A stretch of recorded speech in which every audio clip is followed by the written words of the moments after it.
You are listening to Season 2 of The Diary of a Wannabe Writer, the short and often daily podcast in which I chronicle my life and attempt to be a writer by writing daily. Sometimes.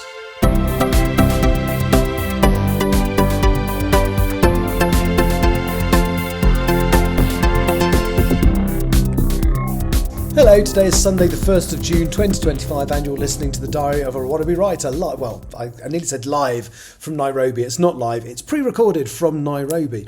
So I'm actually sitting at my bedroom window now and I've got a really large window which is overlooking an enormous plain, and it's the kind of thing you'd expect and indeed hope that loads of really interesting wild animals would be running across.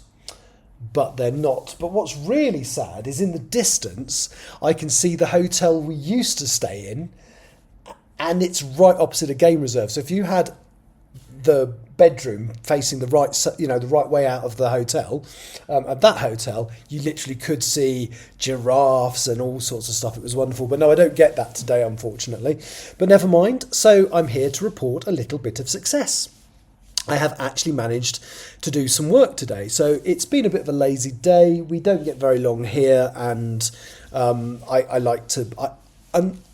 some of my colleagues put going out and doing things, like I know one person went to do a safari and stuff today. I'm afraid my opinion on this is I'm here to work, and I would much rather be ready for work. You know, I can always get a flight out here, a cheap flight out here. In fact, that might be quite fun, come and do a safari. Maybe I'll do that. Anyway, but so I would rather be ready for work and forego going out and doing much. And I tend to, save going out and doing stuff for the longer trips where we get a couple of nights somewhere where I can do it without getting exhausted. But anyway, each to their own. I've managed to do a little bit of work, which really surprised me. Again, I didn't know if I would. I did say in the podcast yesterday I would try, but I have. So I have managed to sign off chapter 21. Now, 21 is an interesting one because it doesn't feature any of my... I suppose it does feature a main character. It features Ernest Carruthers, who is the person who's supposed to protect Mackenzie, and he's lost him, and he's actually trying to find him in this chapter. And I really enjoy his kind of almost pseudo-bullying interactions with Duncan Ross, this guy who's hacked into all the CCTV in the town. So that's great. I enjoyed writing those scenes. I enjoyed revisiting those scenes. So there's three strands to this chapter, actually. So one is Mr. Carruthers trying to locate Mackenzie using the CCTV talents of Duncan Ross.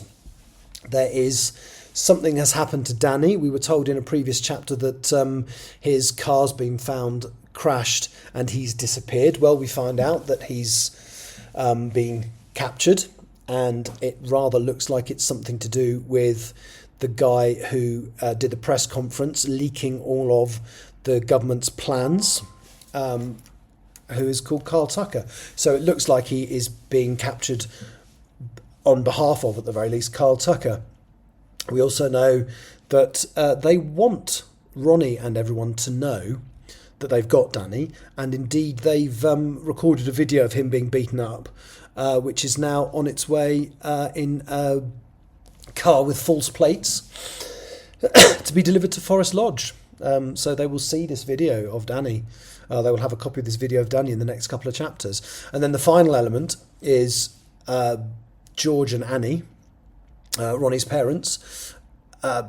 They found out that she's alive and they've decided to... Sorry, my computer keeps making noises and it's very annoying, and I can't seem to stop it. So they've discovered their daughter is alive, and so they're now rushing up north, up to Forest Lodge in Cumbria to try and see her.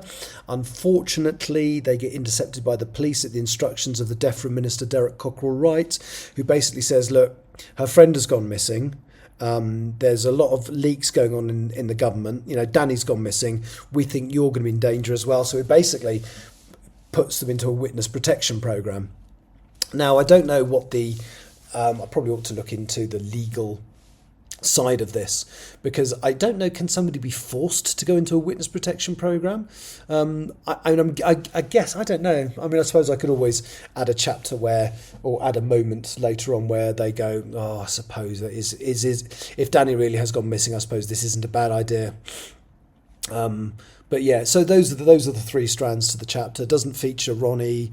It doesn't feature any action at Forest Lodge or any of the main characters at all.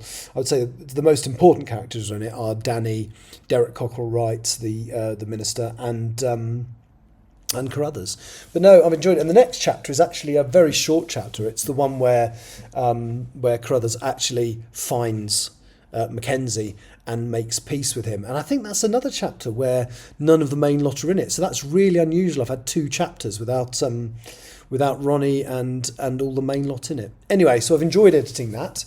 Like I said yesterday, my targets for this month are to prepare a package for Still Life to send to agents. I also want to send off the English Hikikomori to some more people, and I want to end up at having edited up to the end of chapter 30 of Empress of the Trees. As I acknowledged in the podcast yesterday, I'm getting quite good at hitting any writing targets that I set myself, but I'm still very bad at achieving the periphery goals, which is usually around getting my work out there and stuff like that. So we shall see whether I manage to do those, but that's the aim.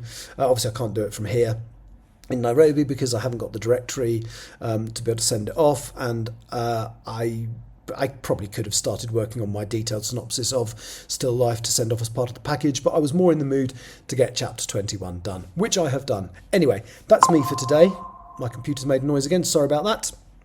I'll be talking to you tomorrow from home. Who knows, I might even have done something with chapter 22. Thanks for listening. Talk to you soon. Bye-bye. You have been listening to The Diary of a Wannabe Writer. For more information about what I'm writing, go to linktr.ee/Richard Writes, capital R, capital W, where you can find details of my website and social media. I may see you there.